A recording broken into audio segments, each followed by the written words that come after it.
NFL Week 12 game predictions. Also, the Carolina Panthers fired head coach Ron Rivera. And Justin Gaethje of the UFC finds himself in no man's land. Next on The Community.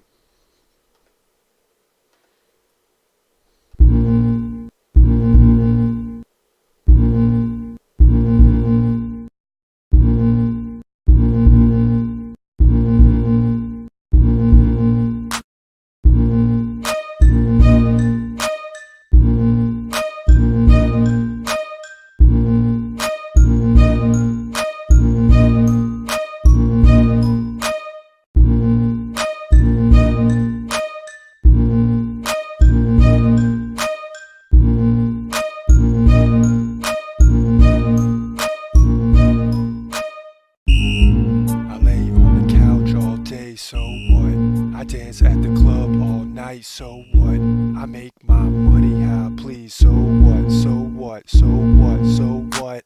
Boom! I lay on the couch all day, so what? I dance at the club all night, so what? I make my money how I please, so what? So what? So what? So what? Boom! I lay on the couch all day, so what? I dance at the club all night, so what? I make my money how I please, so what? So what? So what? So what? I'm driving downtown towards New York City. Got my baby boo and she looking so pretty. Already late for the fight of the century. Sitting front row cause we gotta witness history.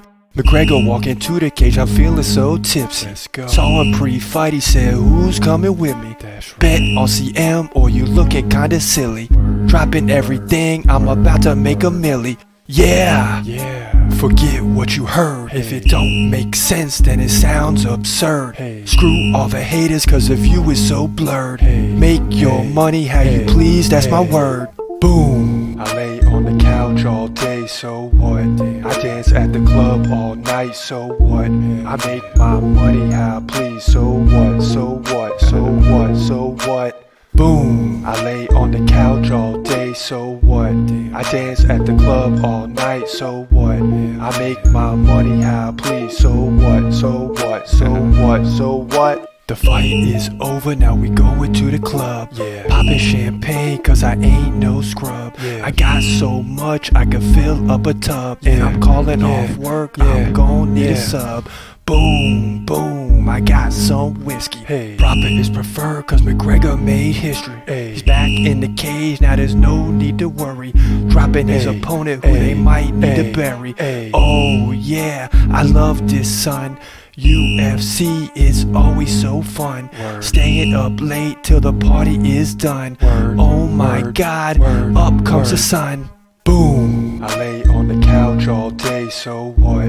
I dance at the club all night, so what? I make my money how I please, so what? So what? So what? So what?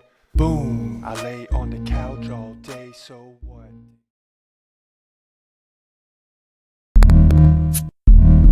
Yeah, this is The Community. You're listening live with your boy, Chris Cross. Let's do it. Let's go. This is The Community. This is The Community. This is The Community. The Community. This is The Community. This is The Community. This is The Community. The Community.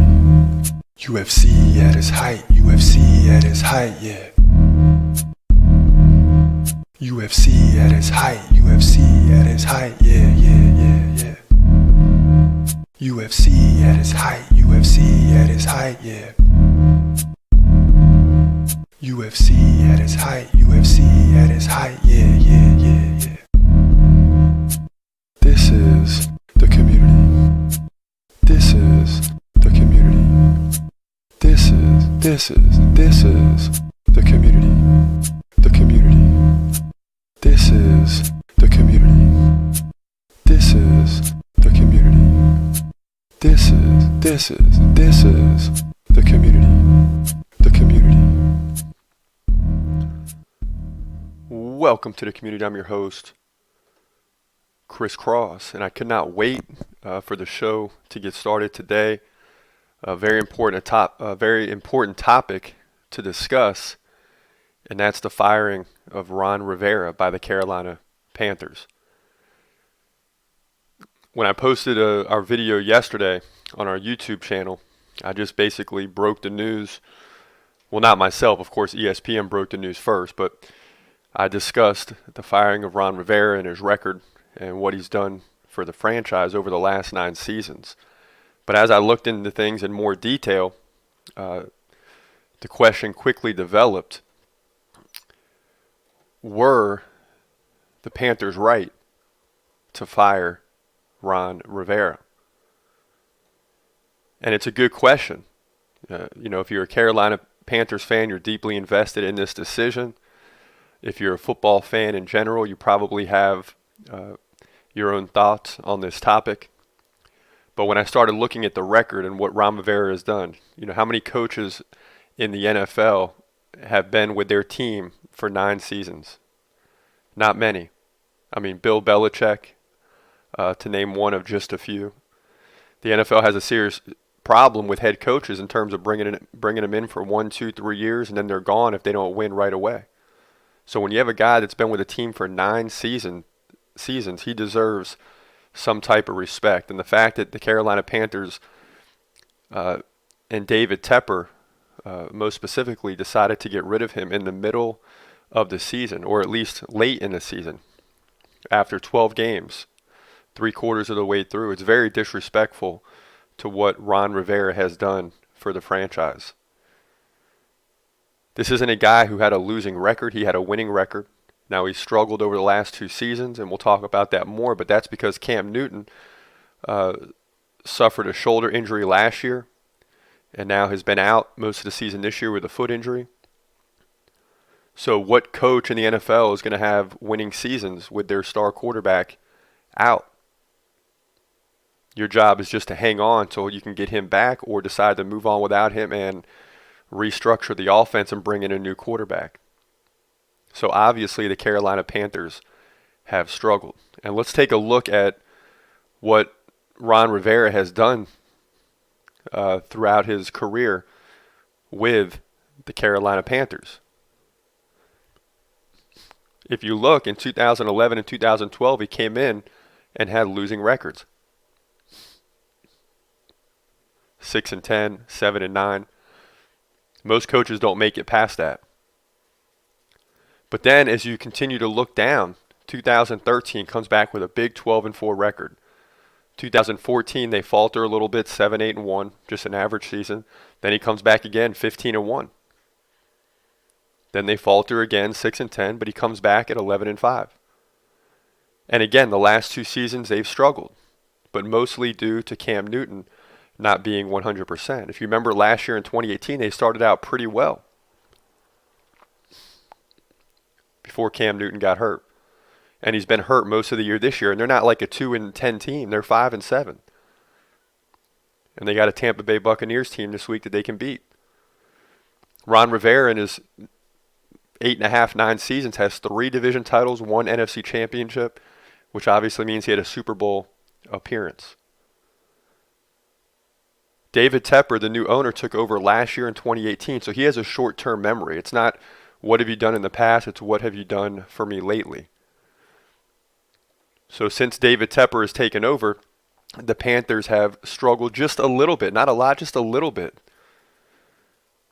But again, Ron Rivera deserves more respect, and they were wrong not only to fire Ron Rivera, but to disrespect him in the way that they did. He deserved more respect after being with the team for 9 seasons. They should have let him finish out the year if they were going to fire him. And I know what you're thinking. If you're going to fire a guy, and you know you are, just pull the trigger when you know. But again, Rivera deserves more respect from the Carolina Panthers than he was treated. And if I'm the Panthers, and of course, again, David Tepper, short-term memory, only been there 2 years, both looking like losing seasons unless they can win 3 of the last 4 and get to 8-8. So he doesn't remember. I'm sure he knows, but he doesn't he's not bought in for the previous 7 seasons of Ron Rivera. But the fact is, yes, Ron Rivera has had losing seasons, but he always bounces back. 12-4, 15-1, etc. He always bounces back after a losing season. This would have been the year they bounced back, would it have not been for Cam Newton getting injured. The fact that Cam Newton is injured has derailed their ability to have a good season this year. There's no mistake about it. But this is a guy that's been with the franchise for a long time. Ron Rivera was deeply invested in what he was doing, and he's a very good coach. And that's why you have a guy like Cam Newton coming out and saying how hurtful it was in so many words that they fired Ron Rivera. And if you're going to fire Ron Rivera, you might as well just get rid of Cam Newton and restructure the quarterback position and move on. Because both Ron Rivera and Cam Newton are like tied together. So it's time to discard Cam Newton and start over if that's the decision you made to get rid of Ron Rivera. But make no mistake about it, the Carolina Panthers are wrong for this decision. It's their franchise. They can do whatever they want. But if I'm a fan, I grew up as a Florida State Seminoles fan. We had Bobby Bowden for years and years. I grew up a Dolphins fan. We had Don Shula for years and years. And there's something to be said about your team having a coach for a long time. You're going to have some rough seasons. I mean, unless you're Bobby Bowden. But you're going to have some rough seasons, and then you're going to have some good seasons. But when you bring in a new coach, you're going to have to ride the wave for a few seasons. That's just the way that it goes. A new coach is going to come into Carolina and just start winning right away. They may have a winning season. They might even reach the playoffs because they got the personnel to do so. Christian McCaffrey, a good receiving core, a decent defense with Kuechly on that middle linebacker. I mean, they have a good team with solid players, but you're going to have to ride the wave now with the new coach coming in with a new philosophy, and it's going to derail them a little bit. If I'm the Panthers, I keep Ron Rivera. I hope to get Cam Newton healthy, and we have a great season in 2020. But that's not what happened, and I think the Panthers will suffer now in 2020. No matter what they do next season, they could have won 2 or 3 games more should they have kept Ron Rivera under the helm as head coach. Now the question is too, will Ron Rivera take some time off or will he go for a head coaching job? Because guess what? I mean, any other team, I'm a Dolphins fan and I love my coach right now. I want Brian Flores to stay there.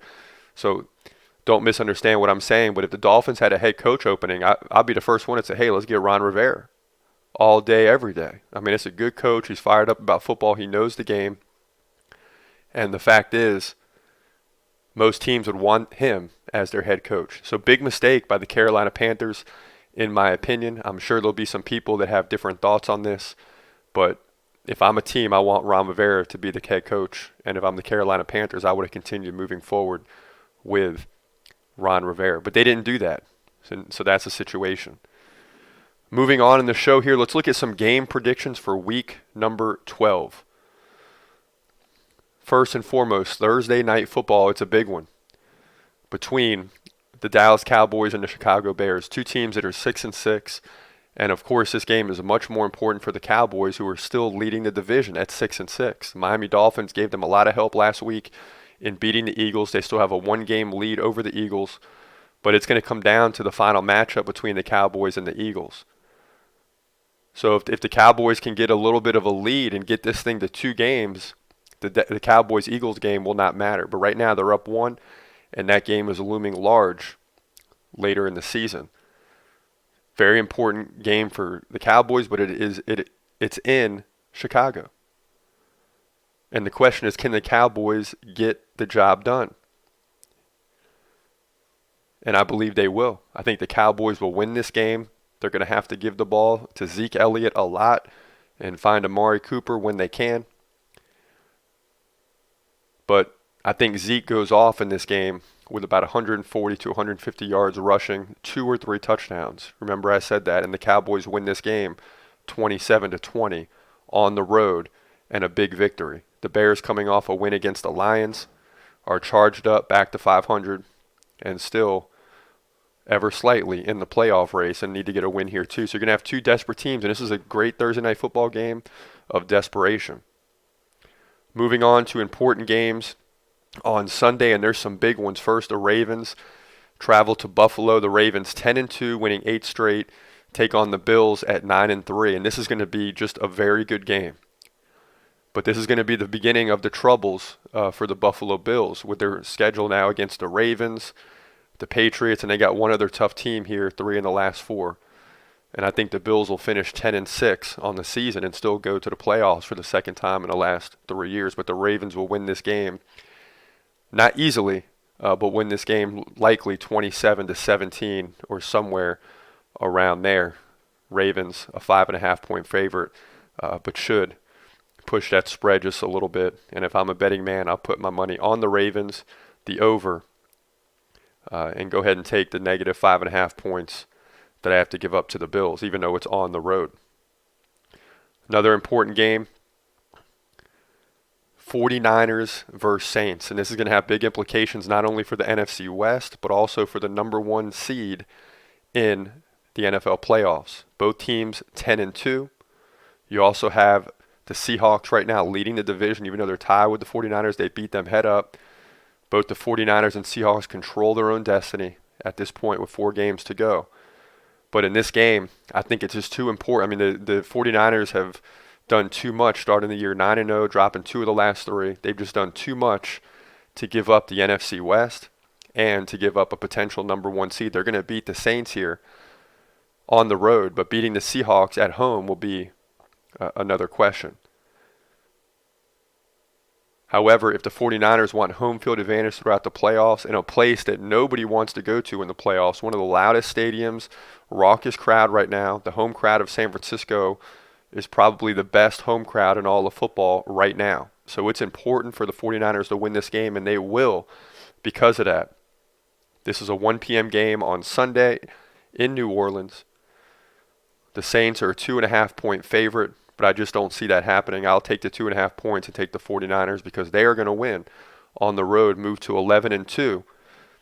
And then it'll be between the Seahawks and the 49ers at some point in Seattle to see who gets the NFC West and more than likely the number 1 seed. But this is an important game for the Saints.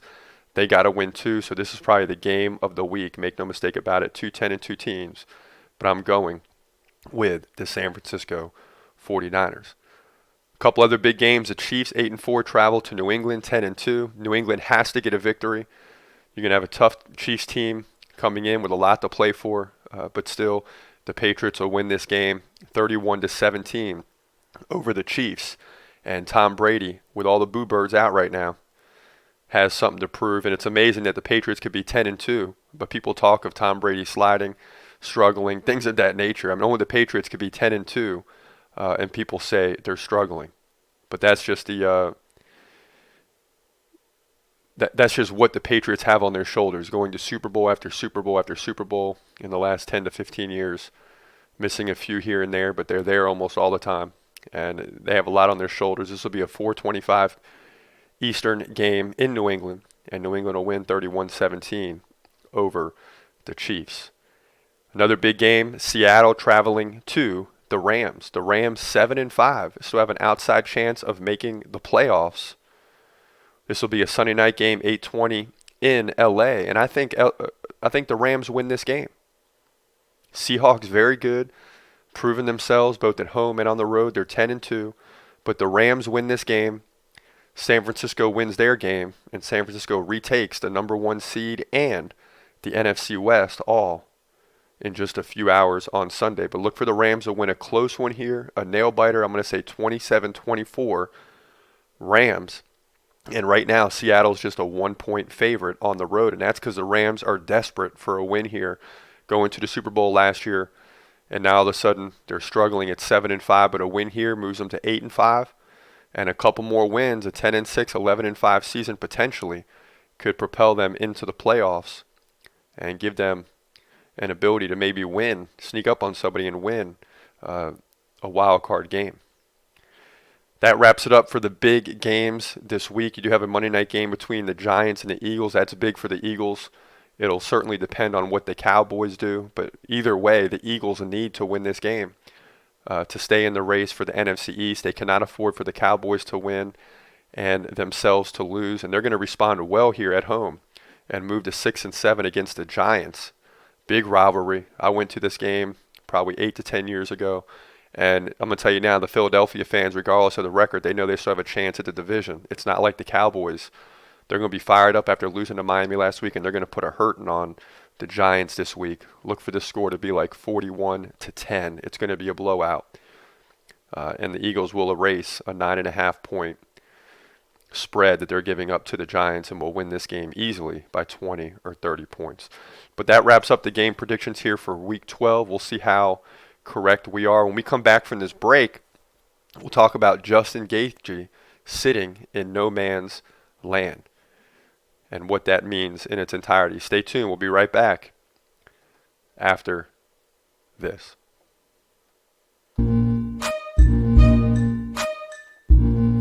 Join us live for UFC 245 in what is expected to be one of the best pay-per-view events of all time. Here's why. You have 3 championship fights on the line. Amanda Nunes takes on number 1 contender Germaine de Randamie. Max Holloway takes on Alexander Volkanovski. And finally, Kamaru Usman takes on Colby Covington in your main event. Both fighters are 15-1. This should be a great event to see or hear. So if you don't have the pay-per-view event already booked, make sure you join us live on the channel and be sure to subscribe for UFC 245 live coverage. This your boy Chris Cross, and you're listening to The Community.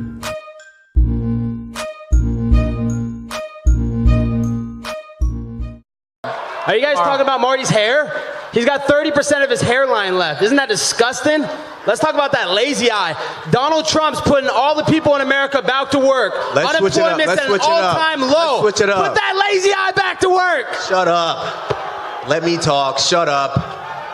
No one wants to hear you talk. They came for me, buddy. Come on, bro. Don't talk, man. No one wants to hear you talk.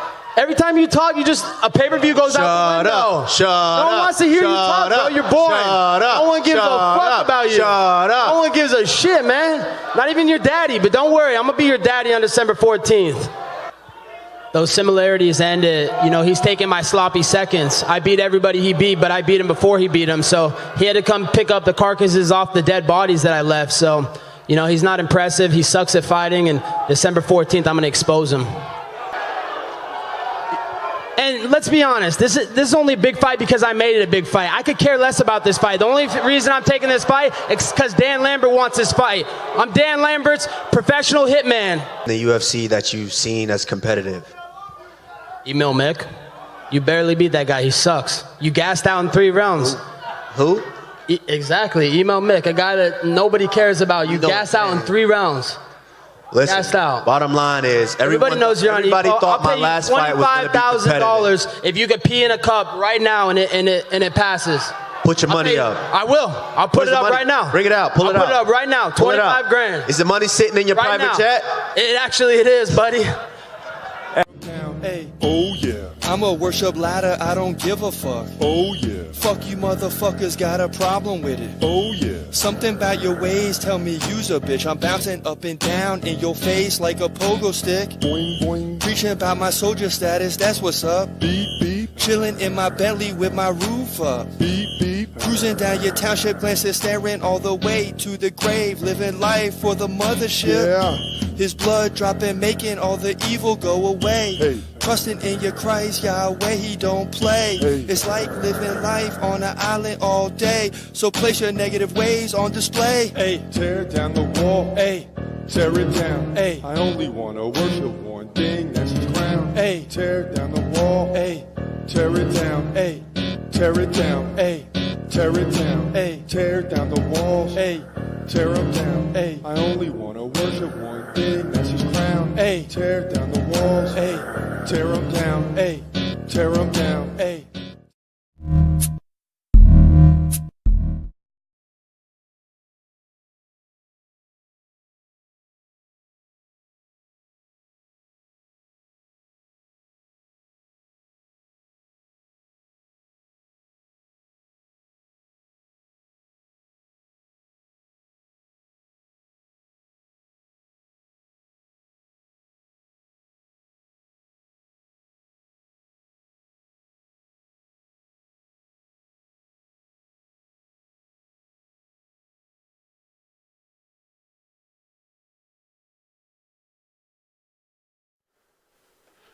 Well, I guess it helps to turn up the microphone as I started talking without the mic up, but that's all right.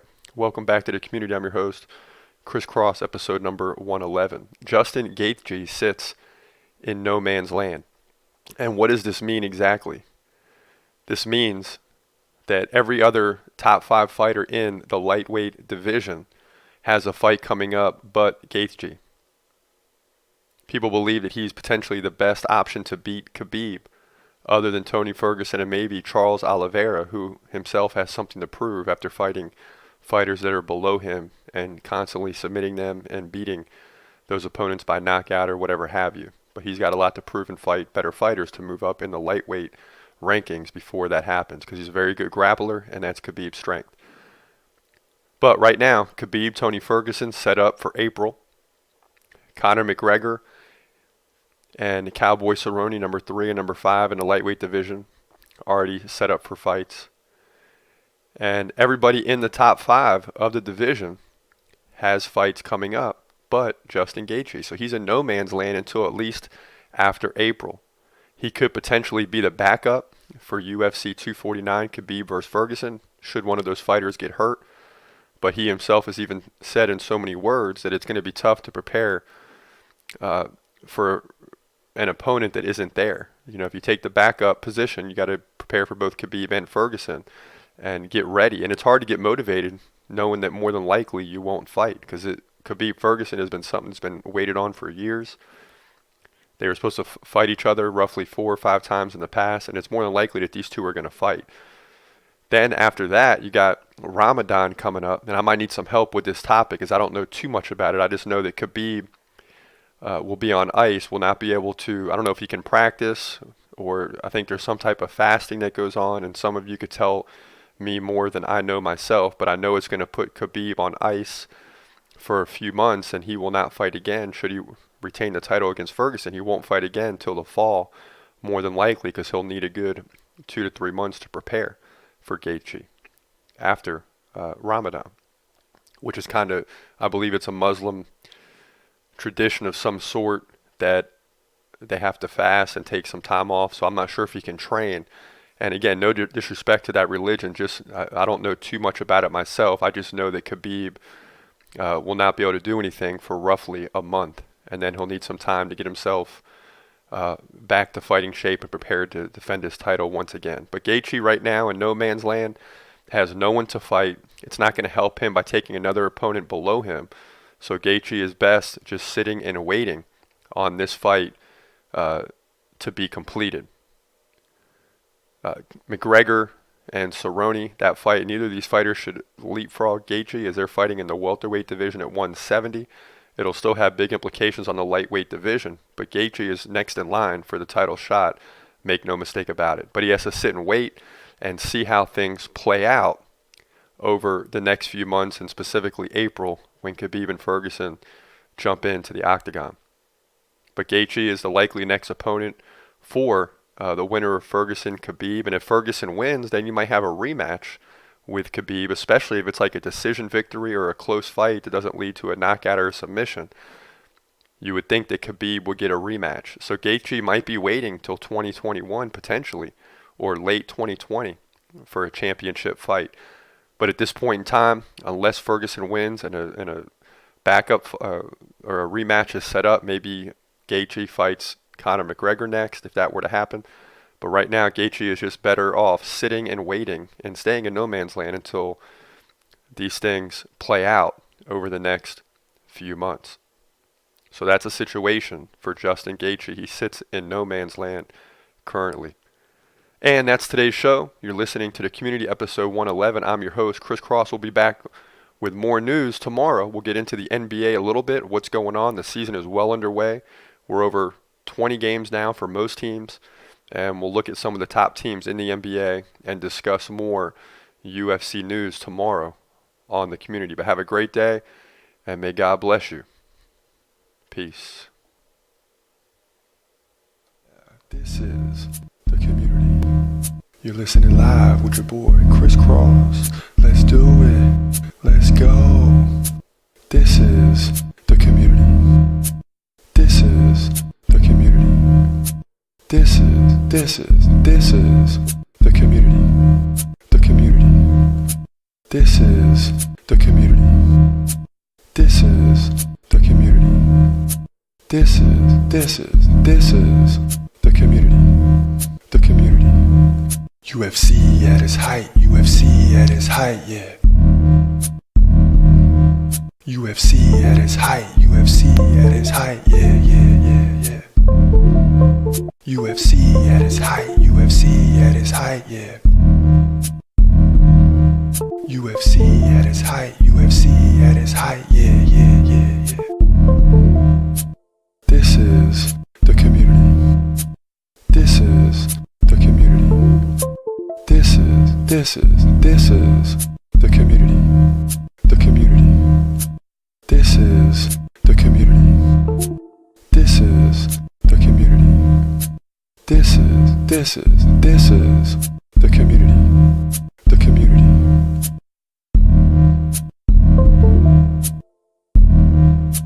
Now both fighters coming in. Now Robert Whittaker's down after getting punched. He's in trouble, and the ref stops it. That's it. We have a new middleweight champion as Israel Adesanya dances in the center of the ring. He'll become the second Nigerian champion in the UFC, and is a perfect 18-0